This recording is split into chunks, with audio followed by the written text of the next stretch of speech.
All right, Rabbi, say good morning. Good morning. Let us begin by thanking all of our sponsors.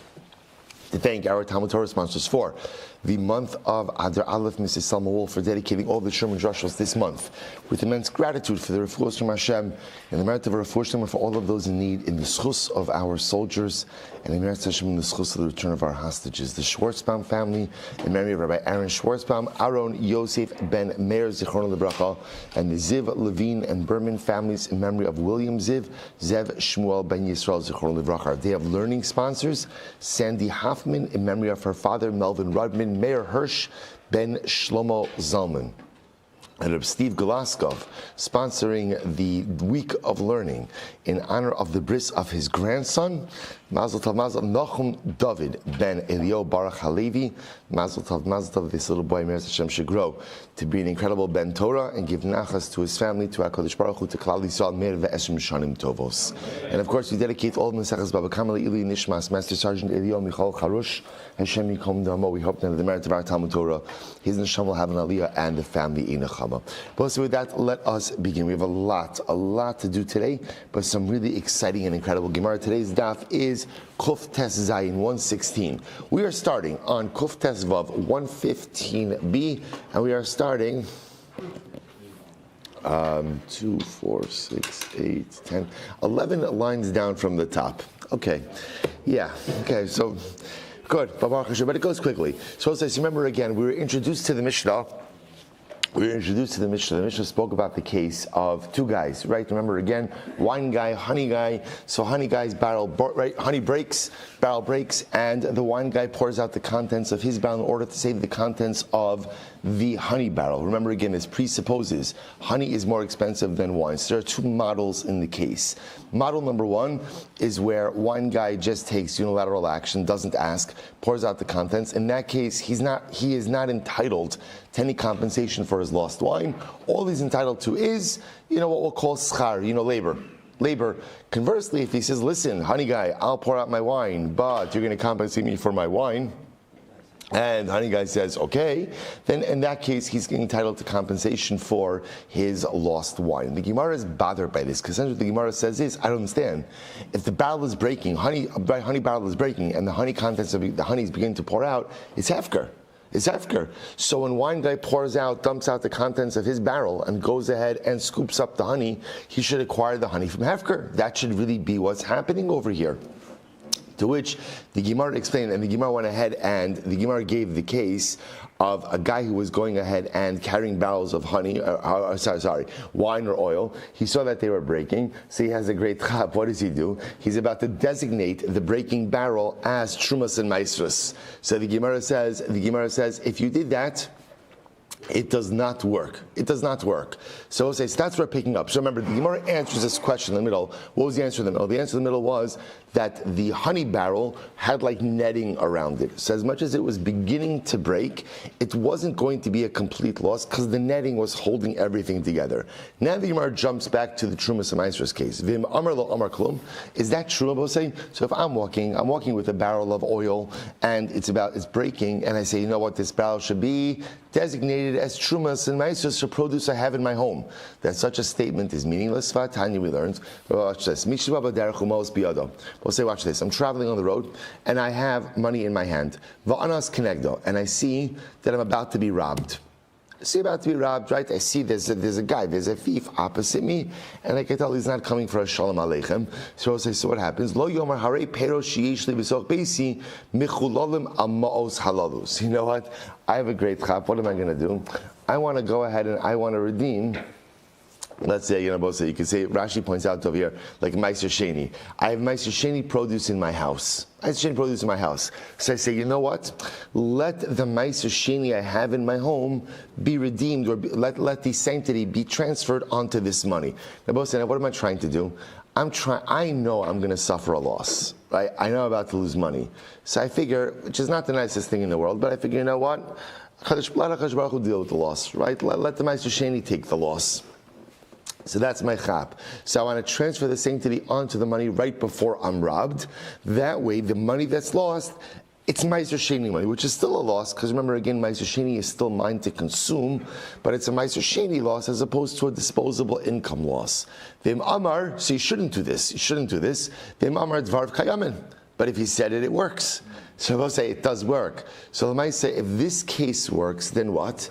Then the Trumas and Meiser's case should work as well. Hakam asking, what's the case over here? B'shiyachol lahatzil. Now we'll say the case over here is where as much as I'm about to encounter a thief, but you know what? I could stand up for myself, and I could. It's not an absolute loss, or it's not a definitive loss. In other words, there's still the ability for me to save my money. So we'll say if that's the case that I could save the money, so then even lechatchila should be able to do this. Now we'll say, what's the case? The case is where I could save the money, but idea means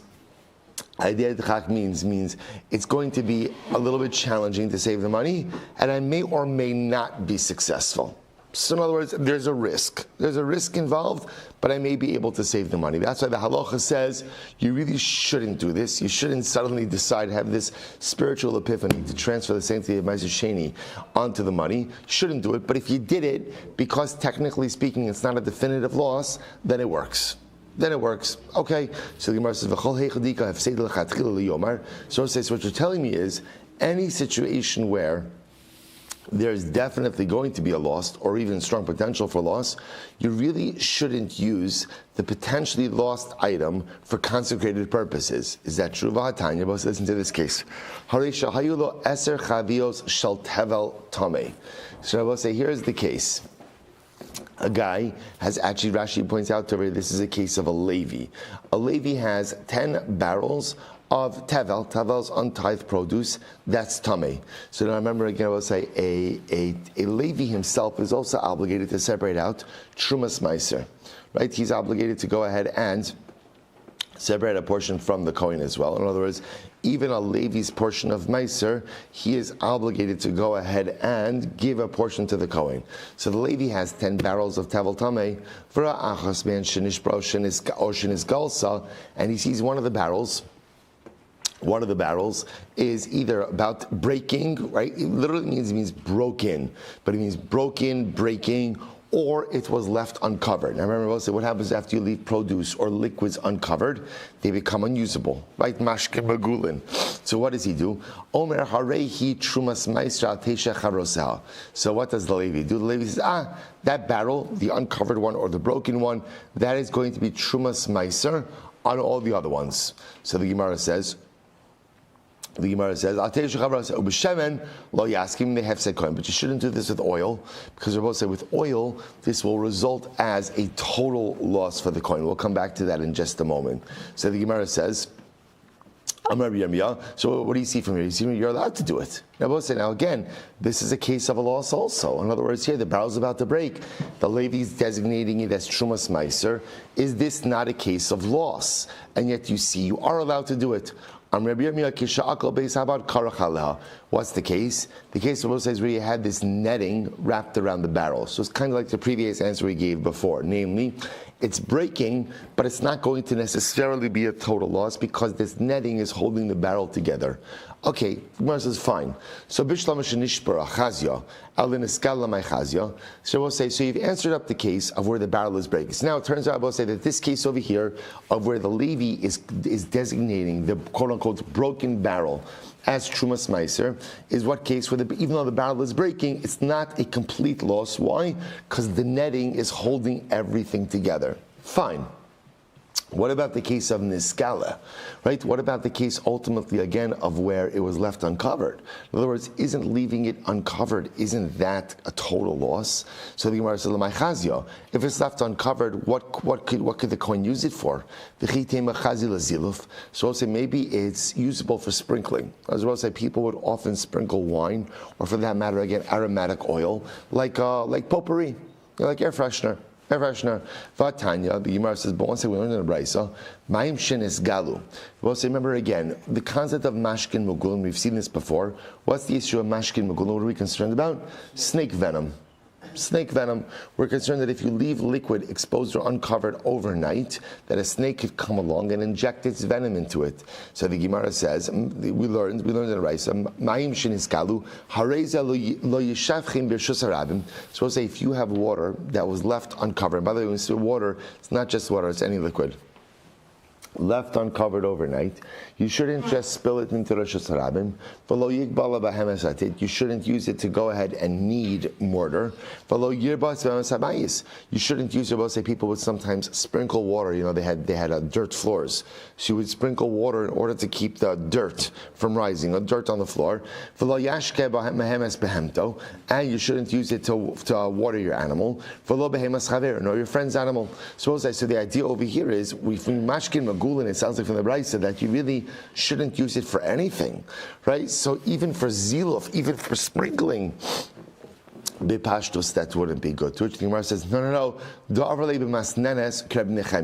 What's the case of Osai? Whereas, although you left it uncovered, you run it through a strainer.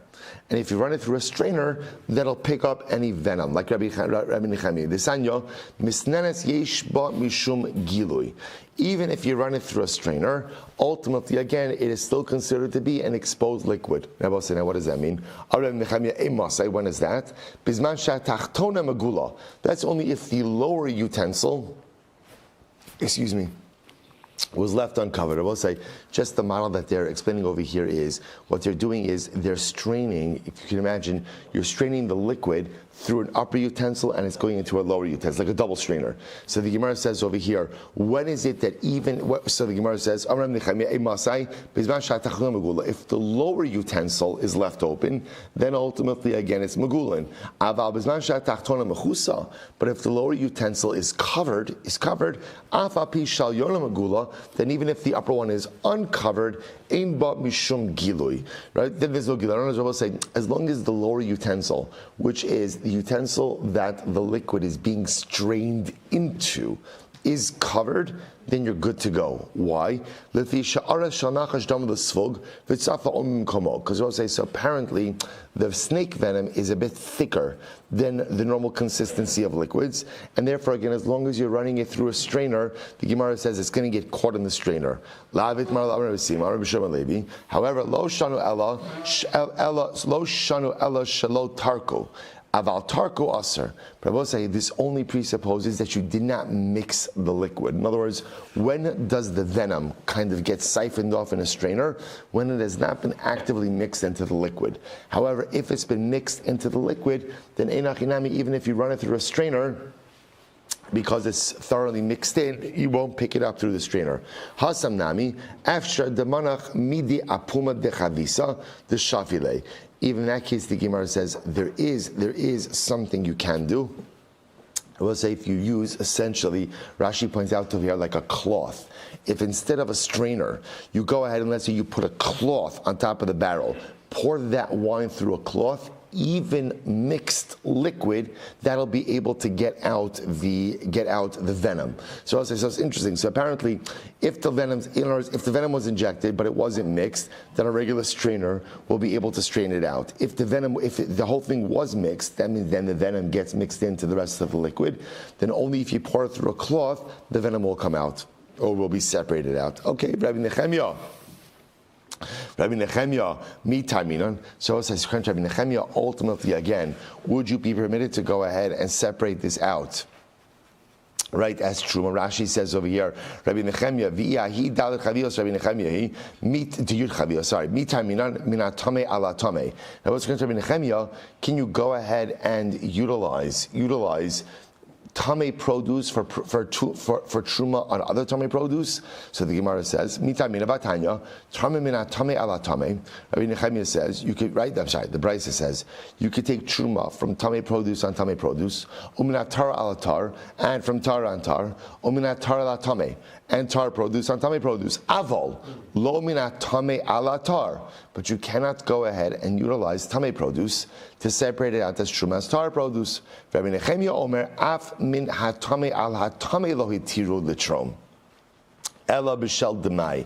Rabbi Nechemia said, let's say you can't even use tamei produce to go ahead and be used for tithing on other tamei produce except in the case of demai. So we'll say if that's the case, again, going back for just a moment, in the case of the 10 barrels, how would you be able to potentially utilize this uncovered barrel as trumas meiser for other barrels?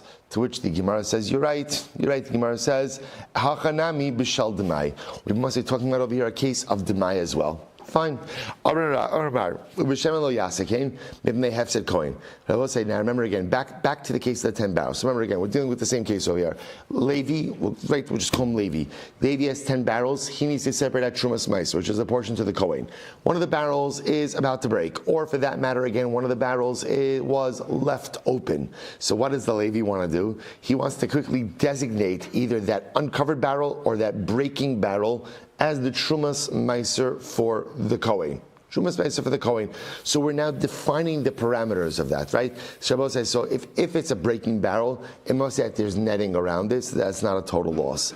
If it was an uncovered barrel, it must be that there's the ability to run it through either the strainer or ultimately, again, the cloth on top of the barrel. And if it's Rabbi Nechemia, it must be talking about a case of demai. Fine. But the Brisa said, if we're talking about a case of oil, you really shouldn't do this because that would represent a total loss for the Kohen. So the Gemara says, I don't understand. My shna shemen, the Gemara says, my shna shemen, what's unique about oil? Deroi lahadlik. Because we'll say, what's unique about oil is, remember again, even if you have a barrel of oil that was left totally uncovered over the course of the night, so okay, you can't use it for consumption, but it's absolutely usable for kindling. So Rabbi say that's what's unique about oil, whereas opposed to, let's say, other liquids, where if you leave it uncovered, it's a to-do. In other words, there is a strong possibility you won't be able to use it in its designated way. And even if you can use it, you have to go through a process. With oil, it's totally usable for kindling purposes. Yayinami roi lezilof. Wine is also usable for sprinkling. V'chitema zilof lav milsihi. Maybe you'll say that sprinkling is not considered to be a bona fide form of usage. Shosin milog besela or mezalfen milog b'shtayim. So we'll say this is actually fascinating. So Shosin and Rabbi Chia, that I will say people would spend more on sprinkling wine than on drinking wine. Right? You could drink anything, right? But sprinkling wine, you wanted a particular aroma, right? Not aroma, a scent, right? You wanted a particular scent in your home. So I'll say you'd actually use more expensive wine for sprinkling than for consumption. So I'm asking, and what's the case over here? Bechadash. We'll say the case over here is with new wine. So apparently, new wine would not normally be used for sprinkling. Only aged wine would be used. So you know what the good news about new wine is? Good news about new wine is just keep it for long enough and it becomes old wine. So the Gemara says, I don't understand why, just keep it around. To which the Gemara says, Asi Beli de Takala.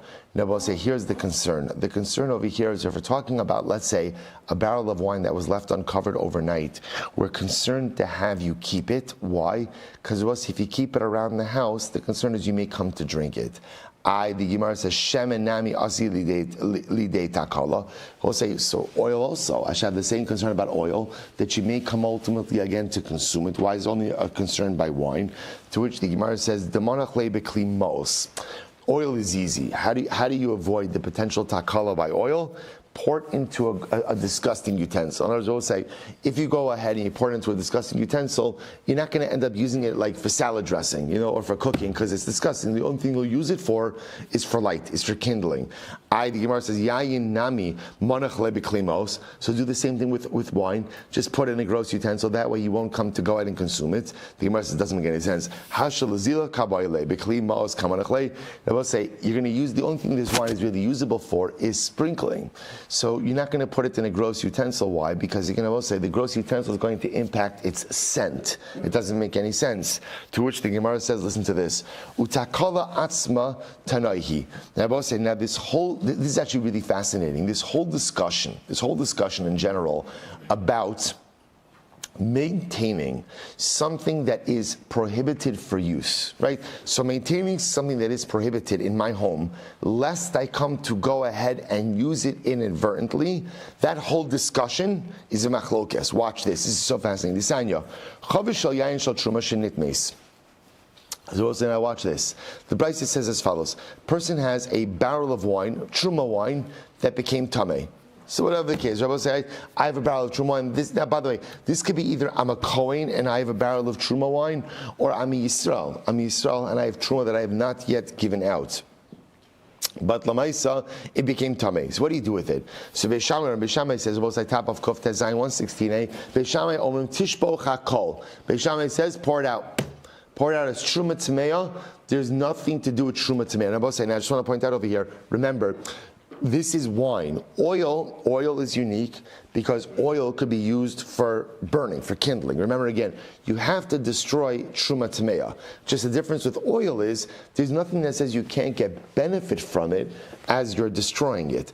But really only applies to oil. So if let's say you have a barrel of truma tameya, a barrel of truma wine that became tamei, Beis Shammai says, pour it out. Beis Hillel says, Taza Ziluf.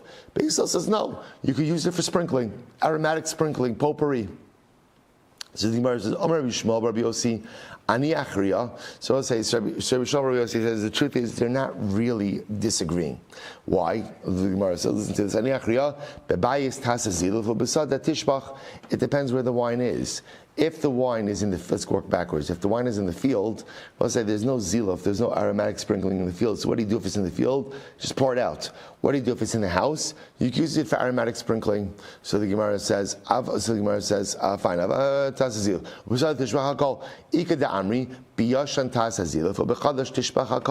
Others say, no. What it means is like this, or Rabbi Shmuel meant to say is like this. With old wine, right, aged wine, use it for ziluf. New wine, pour the whole thing out. They said to Rabbi Shmuel, Ein hachra shliches machras. They said to Rabbi Shmuel, ultimately again, it doesn't make any sense. Your answer doesn't make any sense. We'll say, why doesn't your answer make any sense? Because that's not the matter. Rabbi Shmuel is coming along and introducing new criteria, right? In the field versus the house, new versus wine. So they answer back to Rabbi Shmuel, that's not the Machlokes Hashem Beis Hillel. The Machlokes Hashem Beis Hillel is, are you allowed to maintain something that is prohibited for a prolonged amount of time? Beis Shammai says no. Beis Hillel says yes. It has nothing to do with where the wine is located, and it has nothing to do with whether or not the wine is old or new. We'll say, isn't this incredible? We'll say there's such a Musar Haskell. So the point over here, we'll say, is this concept, which is really interesting about, are you allowed to maintain something which is prohibited for a prolonged amount of time?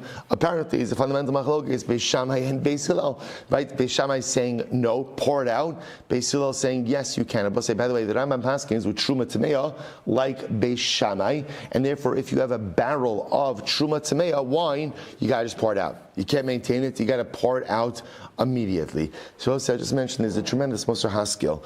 What was Rabbi Shmuel trying to do? I would say, what was Rabbi Shmuel trying to do? Rabbi Shmuel was trying to go ahead and make shalom. Right? He was trying to say, Chavra, there's no machlokes over here. There's no machlokes. Right? Beis Shammai saw really agreeing, they're just talking about two different cases.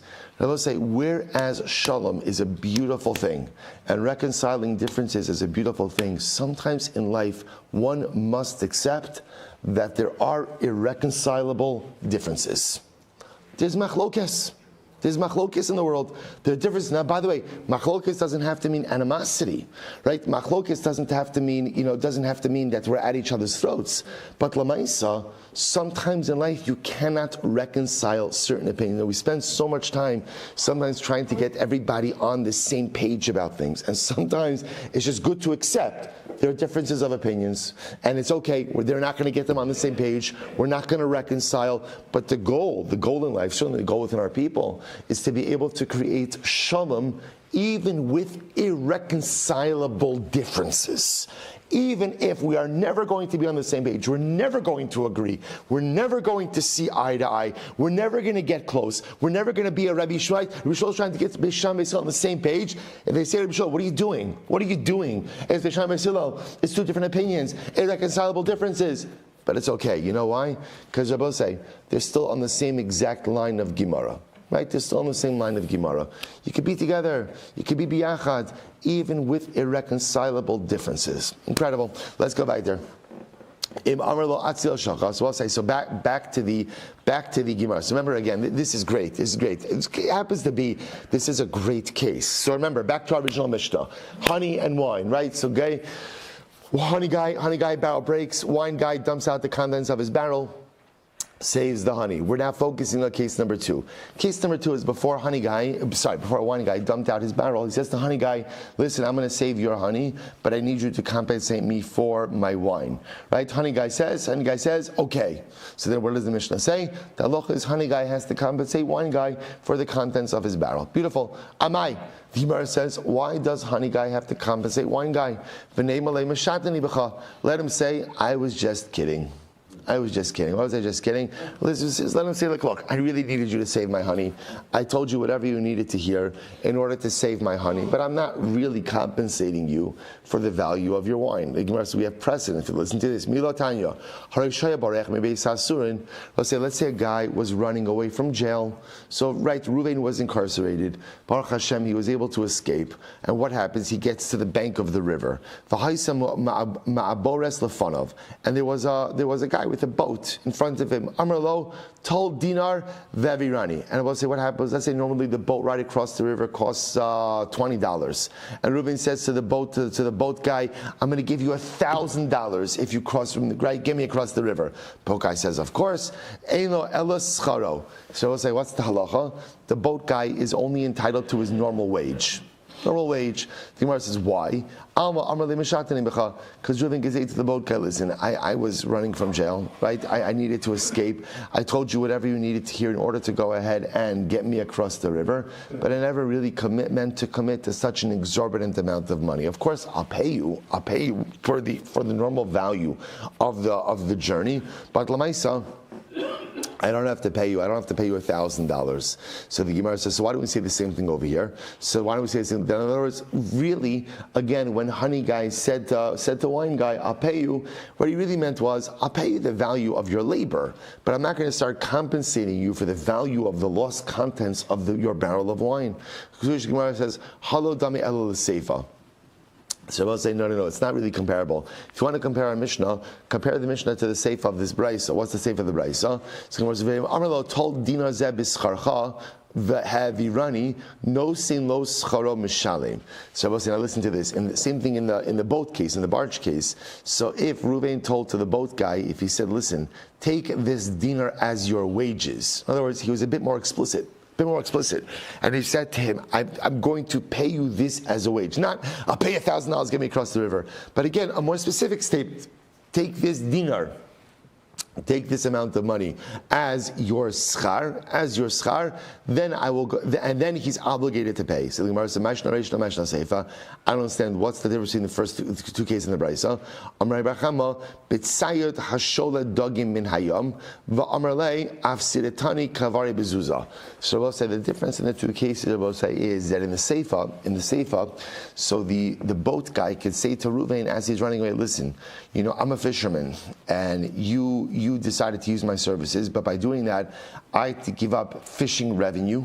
My fishing revenue would have been X amount of money, and therefore, again, I'm happy to give up my fishing revenue to go out and take you across as long as you agree to make me whole.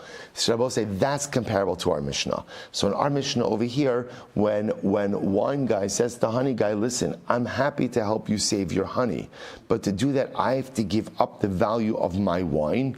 Will you be willing to make me whole? And honey guy says yes. So honey guy is on the hook, ultimately, again, for the value of the wine. Incredible. Good. So we'll say, shut off nar chamoro. We'll say, it's also interesting, by the way, you see from the schema, like human nature. Human nature is that people will tell you what you need to hear in order to get you to do what they need you to do. So, and again, it's always been human nature. It's still human nature, and it's important to understand that yesod when navigating sometimes the complexity of human relationships. Okay, Bar goes weiter. The Gemara says, "Shut off nar chamoro v'chamoro chamra chaver shelo yafamana." So we'll say then the Mishnah gave the same exact case, just this time not dealing with honey and wine, but dealing with donkeys. Right? Remember again, what was donkey case? I have cheap donkey, my friend has expensive donkey. Both of our donkeys get swept away by the current. And what occurs? what occurs, I say to expensive donkey guy, I say, listen, here's the deal. I'll let my donkey go, right? And I'll rescue your donkey, but you'll make me whole for my donkey. Again, if I do it unilaterally without asking, I have no right to compensation. If I ask and he says yes, then he owes me the value of my cheap donkey. Okay, says the Gemara, I understand. There's an obvious question. What's the obvious question? Both cases are saying the same thing. So why do you need to illustrate the same principle with two cases, right? Case number one is honey and wine, and case number two is cheap donkey and expensive donkey. Why do you need both cases? I'll tell you why. If it would have just said the first case of the honey and the wine, so Rabbi say in the case of the honey and wine, it's different, right? Why? Because Rabbi say in this case, the owner of the wine is actively pouring out the contents of his barrel in order to go ahead and save the contents of the honey, right? The honey. So we'll say, so that's the case where, again, halacha l'maisa, the Gemara says that if the owner of the barrel explicitly says, I'm pouring out the contents of my wine to save your honey, that's when the honey guy is on the hook. Aval hacha dememela nema ein lo ela scharo. I will say, but maybe in this case over here, where it's the current that's doing the work. In other words, no one is actively taking a loss in order to go ahead and save anyone else, right? But rather, again, it's the current that's doing the work. Maybe I'd say again that the owner of the inexpensive donkey is not entitled to any level of compensation. Or I should say, he only gets the value of labor, but doesn't get the value of the lost donkey. Maybe just have the second case. Maybe it's only in the case of the current, right? Where if the owner of the inexpensive donkey never works this through with the owner of the expensive donkey, that he only gets labor but doesn't get the loss of his donkey. I will say maybe in the first case, since the owner of the wine is actively pouring out his wine, maybe even if he doesn't explicitly articulate this to the owner of the honey, he's still entitled to compensation, therefore it's tzricha. Okay, both we need both cases. Fine. Both say, watch this. This is great. Both say, watch this case. This is so exciting.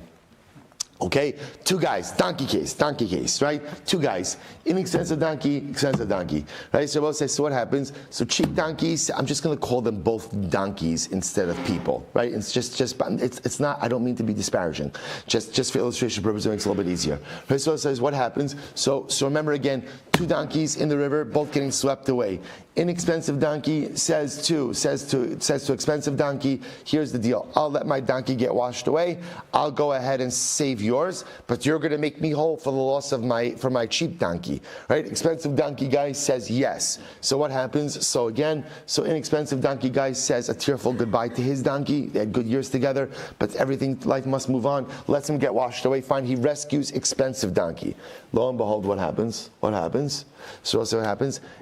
Inexpensive donkey saved itself. Good mussar in life as well. Don't rely on other people to save you from the currents of life. Save yourself. So what happens? Sure enough, so inexpensive donkey is walking around on the shore. Right, on the shoreline. So what happens? So Yarla Hatzila Va'ala Shelo Me'elav Mahu. So now I'm going to say this isn't going to look at Rashi. Va'ala Shelo Me'elav Mahu. Mi'armina Me'ikara Da'afkrei Ka'avudami U'mechayiv Lohech L'Shalomei V'hadar Zacha Bei Marei Me'efkera Odilma Kevin the Salaksak. So now what's the Shaila? So now owner of expensive donkey says to owner of inexpensive donkey, Baruch Hashem, your donkey has been saved. I owe you nothing. Owner of inexpensive donkey says, no, you owe me the value of my inexpensive donkey. This donkey now, that's a hefker donkey. But you better believe it, I'm going to run over and acquire him now as well. So I'll say, so now maybe inexpensive donkey gets two things. He's still entitled to the value because that's what they stipulated. So let's say inexpensive donkey was worth $500. So he's still going to get $500 from the owner of the expensive donkey. Plus now, there's a hefker donkey standing around over there that he has the ability to acquire as well. So we'll say, so the shaila essentially is, when the inexpensive donkey essentially, quote unquote, saves itself, is the owner of that donkey still entitled to compensation, or does the owner of the expensive donkey have the right to tell him, listen, there's your donkey, just go take back your donkey and Shalom al Yisrael? Incredible. So Amarle Mishamayim Rechimu Alei. Now both saying the truth is, owner of inexpensive donkey is entitled to compensation as they stipulated. And clearly, HaKadosh Baruch Hu loves the owner of the inexpensive donkey, and HaKadosh Baruch Hu had Rachmanas on him, and saved his donkey as well. But that donkey, Rabbosai, that inexpensive donkey, that's Hefker. That's Hefker. So now, his prior owner has the ability to go in and reacquire him, and actually walk away, Baruch Hashem, both with the money as well as with the newly reacquired donkey. So listen to this is an incredible story. Rav Safra was one time traveling with a caravan. It's actually so beautiful. So there was a lion that accompanied the caravan. I suppose this was a miraculous lion who accompanied the caravan, watching the caravan from predatory animals as well as from robbers. So we'll say every night they gave the lion a donkey to eat. So everyone in the caravan had an obligation. They had their day, right, where they had to donate the donkey. So the Gemara says, Kimata Zimni Rav Safra, when Rav Safra's donation, right, it was his turn to go ahead and give the donkey. Shadr lechamra, he sent the donkey to the lion, and ultimately the lion would not eat Rav Safra's donkey. Kadim Rav Safra v'Zachi. So we'll say, so now here's what happened. By giving the donkey to the lion, so essentially Rav Safra made the donkey hefker. Right? Now once he saw that the lion did not want to eat the donkey, what did he do? He reacquired it. Amar li Rav Acha medifti l'Ravina, lama le'lemiski bey. I don't understand, why did Rav Safra have to reacquire it? Nihi dichi afkare adaita de arye afkare adaita de kole amalo afkare. When Rav Safra gave it over to the lion, I will say, then what? In other words, he was giving it over to the lion to eat. He wasn't making it generally hefker. So why did he? So if the lion didn't eat it, he obviously reacquired it. Why did he have to do a formal act of reacquisition? Amalei Rav Safra, Amalei Rav Safra l'ravcha demelsu David. The Rav Safra was just doing it at the end of the day so that there shouldn't be any level of machlokes. So I will say, but the point over here is that what? The point over here is that they didn't say, well, Rav Safra, well now, again, it's not really your donkey, you gave it up, and therefore if the lion didn't eat your donkey, then let's redistribute, right? Let's reassess, because you have to share in the cost. Rather, we don't say it. What do we say? Mishamayim rechimu. Rav Safra did his part. He did his part. He offered up his donkey. The lion didn't want to eat his donkey, and that's it. Shalom Yisrael. That's an extra benefit that accrued to him from Shamayim. The Rabbi says, same thing over here in this case. If the owner of the inexpensive donkey made the stipulation with owner of expensive donkey, I'll let my donkey go, I'll save your donkey, you'll pay me the value, $500 of my inexpensive donkey. Owner of expensive donkey says, yes, I'll do it. Sure enough, again, owner of inexpensive donkey says goodbye to his donkey, rescues expensive donkey, brings him on shore, and what does he see? Baruch Hashem, inexpensive donkey saved itself. So we'll say, so now, first of all, status of inexpensive donkey, what's the status? Status? Hefker. But I will say, so now, owner of an expensive donkey is entitled to compensation from owner of expensive donkey, and if he's fast enough and he could reacquire his inexpensive donkey before anyone else does, then he makes out Baruch Hashem with a profit.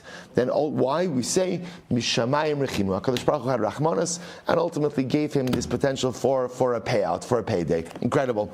Weiter. Rav Meirabi. Let's watch this. We'll say another fascinating case. Yor lahatzir v'lo hitzilu mahu. Wow. I will say same case. They stipulated, right? So we'll say, so what happens? So now, same case. Owner of inexpensive donkey says to owner of expensive donkey, I'll let my donkey go, and I'll save your donkey, you'll compensate me for the value of my lost donkey. Owner of expensive donkey says, great. What happens? So owner of an expensive donkey goes to save expensive donkey, but he was unsuccessful. The current was too strong, he was unsuccessful. So I was saying, now what's the shaila? Is he still entitled to payment? In other words, he did not succeed. He tried to save expensive donkey, but he did not succeed. So the shaila is he still entitled to compensation for his lost inexpensive donkey? So Amar lo zu sheila. So he says, this is a good question. Ein lo ela scharo. But Allah said no. If he was unsuccessful, in other words, we'll say he was, so to speak, contracted to accomplish something specific. What was he contracted to do? He was contracted to save the expensive donkey. He did not save the expensive donkey. If you did not fulfill the contract, then you're not entitled to compensation. Now, again, he is entitled, we'll say, to what? To labor. Right, labor, time, whatever, however you calculate that. But Lamaisa, you only get the value of the inexpensive donkey if you fulfill that which you were contracted to do, which is to save the expensive donkey. You didn't do so, therefore no compensation. Eisvei. So what's the Zezekasha? Sokras Apoel. On the days, somebody goes. Let's just want to point out. By the way, we already have done a blot Gemara for today. I just want to point that out. It's important. Different blot. But again, so let's say the Gemara says as follows. This is now bonus. Hasokar Sapol. We'll say, watch this. I hire a worker. Top Kuftazan 116b. Actually, great case. Lahavi Kruv Udumerskanin Lachola. So we'll say. So what happens? Durmaskinin, sorry. I go ahead and I hire a worker, really means like a courier, to go ahead and bring kruv is like cabbage, right, or beets, or durmaskanin, quinces, right, fruit, to a chola, to a person who's ill. V'halachim osal shameis o shehivri, and the shliach shows up there, and what happens? It turns out that either the chola died, or better, Baruch Hashem, he got better. He got better. So what's the point over here? Is that the courier didn't need to do the thing that he was hired to do, right? He was hired to bring food or fruit, right, to a chola, and the chola no longer needed it, either because he died or he was healed. So what's the halacha? No say lo schar mishalim. You have to pay the courier in full, right? Now we'll say, what do you see from here? That even though you hired him to do something which is now unnecessary, lemaisi, you still have to pay him. So why don't we say the same thing over here? Right? At the end of the day, owner of the cheap donkey tried. He tried his best. Lamais, again, he couldn't do it. He should still be entitled to payment. To which the Gemara says that is not a good comparison. Mi dami hasam avich shliach shlichusei. I will say here is the difference. The difference is that halacha lemaisa, you hired a courier to deliver something. I will say, did he deliver it? Yes. In other words, you didn't task him. His job wasn't to heal the chola, right? That wasn't his job. His job was take an object from point A to point B. Did the shliach take the object from point A to point B? Yes. The status of the recipient is almost absolutely unequivocally irrelevant. That's why he's still entitled to payment. However, again, hacha lo avid shliach shlichusei. I will say here the shliach did not perform his agency. What was his agency? Rescue the expensive donkey. And I will say this is how the Rambam paskins that halacha l'maisa in a case where owner of the cheap donkey. Again, I will say they arranged it all, right? I'll give up my cheap donkey. I'll rescue your expensive donkey. Owner of expensive donkey says, great, let's do this. And again, in the case where the owner of the cheap donkey was unsuccessful, he does not get paid. He gets paid for labor, for time and labor, but he does not. If he doesn't rescue the expensive donkey, he does get, I will say, a tremendous Musar Haskell. You know, I will say, sometimes in life, effort is enough. I will say, but sometimes in life, it is all about results. If you don't deliver results, it's a failure. And I will say, knowing which is which, and again, this is an interesting dialectic that we have in our spiritual lives as well. On one hand, again, we always speak about just try, right? Just put in the effort. HaKadosh Baruch Hu loves effort. It's true. The only thing that HaKadosh Baruch Hu loves more than effort are results.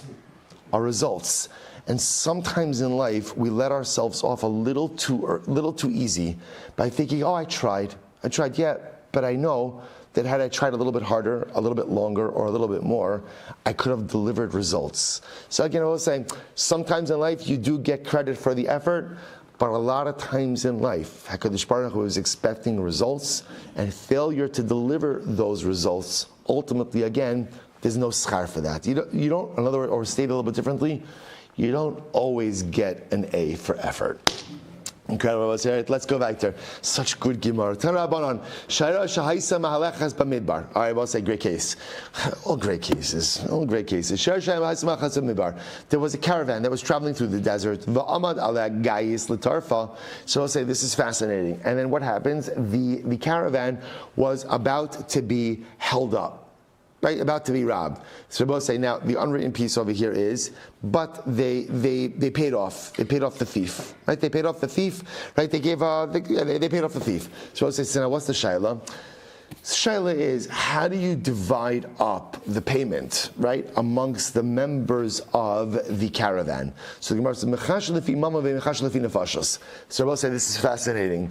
So essentially, what we do is we don't just divide up. We don't just divide up the money paid by the number of people in the caravan. Rather, we'll say, what do you look like? You divide it up essentially according to wealth, right? The caravan. Let's assume. Let's say the caravan is transporting money.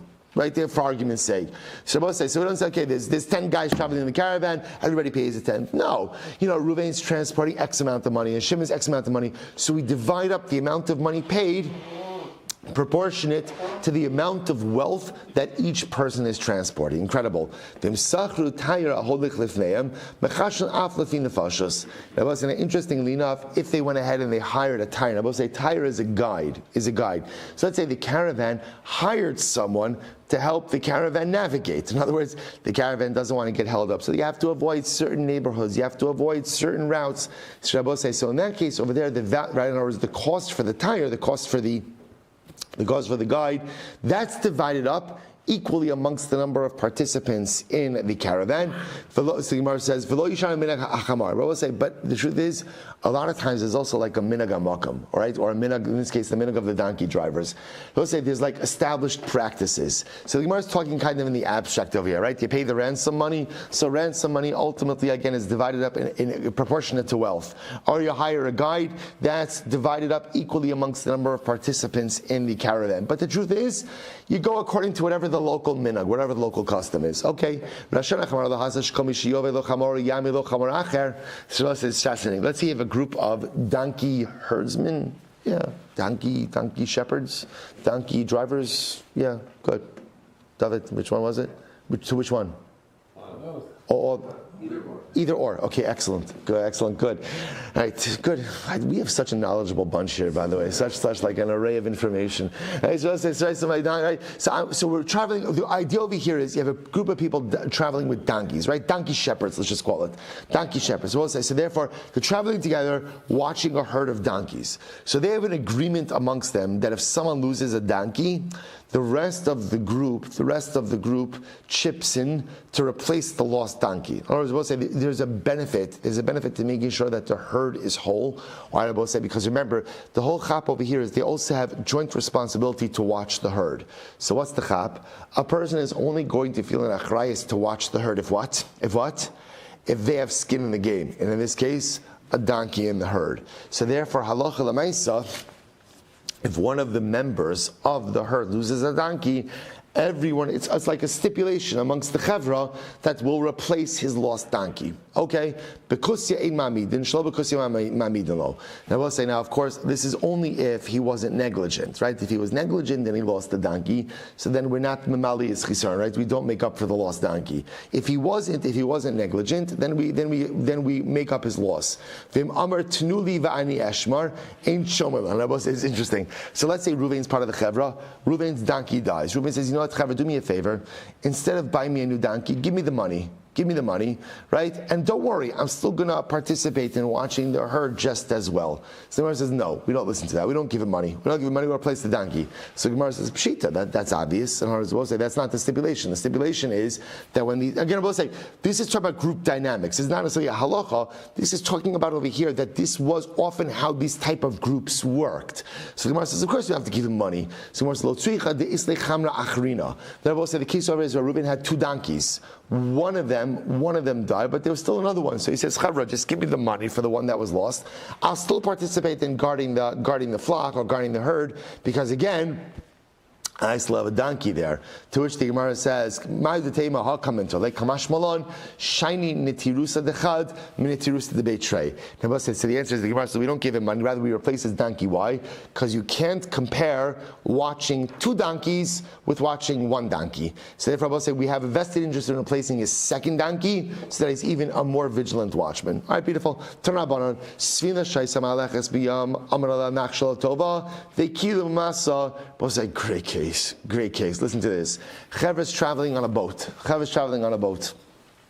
And I will say what happens. The wave is about to capsize the boat. Mamish, an episode out of Sefer Yonah, right? The wave is about to capsize. So we'll say, so what do you do? It's good to know. What do you do if you're on a boat and a wave is about to capsize the boat? What do? You throw stuff overboard. So how do you do it? Vehikil masa, mechashin lefi masoi, vein mechashin lefi mamon. So Rabbi said this is actually very interesting. Rashi. So we'll say, so now what happens? So imagine the scene. So we'll say you're throwing stuff overboard. So what happens? Everybody's throwing stuff. So we'll say, so they start cheshboning, right? Reuven says to Shimon, listen, you know what? I've got 100 pounds of gold on board. You've got 100 pounds, of barley. So you know what? I take one for the team, right? Throw over your stuff. The Gemara says, no, we don't do that. Rather, again, everybody throws overboard equal weight, and Abba say we don't start cheshboning who has more valuable cargo. Abba say, it's a tremendous yisod. Death or the potential of death is the great equalizer, right? It does not matter. You have expensive cargo, you have inexpensive cargo. We need to lighten the load. So therefore, Abba say, the Gemara says everyone shares equally. In other words, we don't care what kind of cargo you have. Rather, Abba say they decide, okay, everybody's got to offload 25 pounds of cargo. You've got gold, you've got barley. It doesn't make a difference. Everybody offload 25 pounds. But I will say, but a lot of times boats, right? Again, Chevra, the travel by boat, they have agreed upon customs. So again, the Gemara is just talking in the abstract. In the abstract, if you have to lighten the boat, everyone shares equally. But whatever the custom is, that's what you follow. So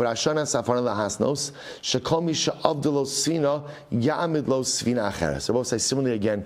When you have I guess for lack of a better term, you'll call it like an armada, right? You have like a fleet that travels together. So the Chevra and the fleet, they could agree that if one of the Chevra loses a boat, right, everyone agrees to go ahead and chip in to get him a new boat. Because there's added benefit to the Chevra traveling together.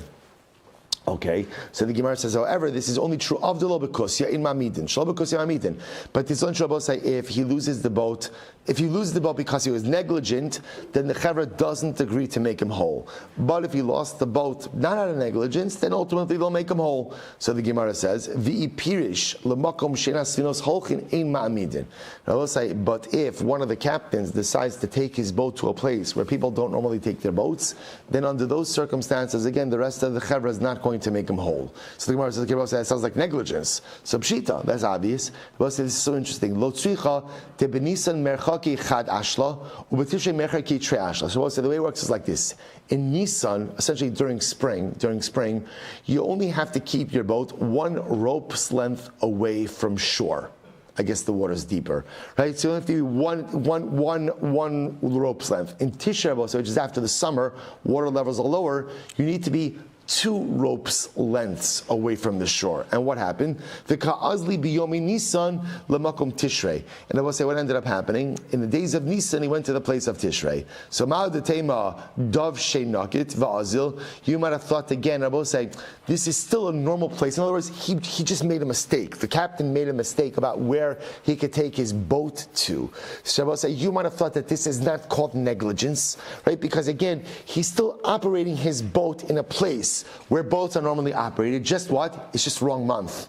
It's just wrong month, wrong season. And you might have thought maybe this is not negligence. Kamash Malon, it's negligence. Kamash Malon, it's negligence. All right, Tabos, you know what? Whew. Okay, good job. We'll stop over here for today. We'll say tremendous shkach. We're pretty much there. Pretty much right back on target. We'll say tremendous stuff. I'd urge you again. We'll say these are the kind of gemaras. Look over them again. There's so much more than what we've studied here. I will say, but what is learning together? Shkach, everyone.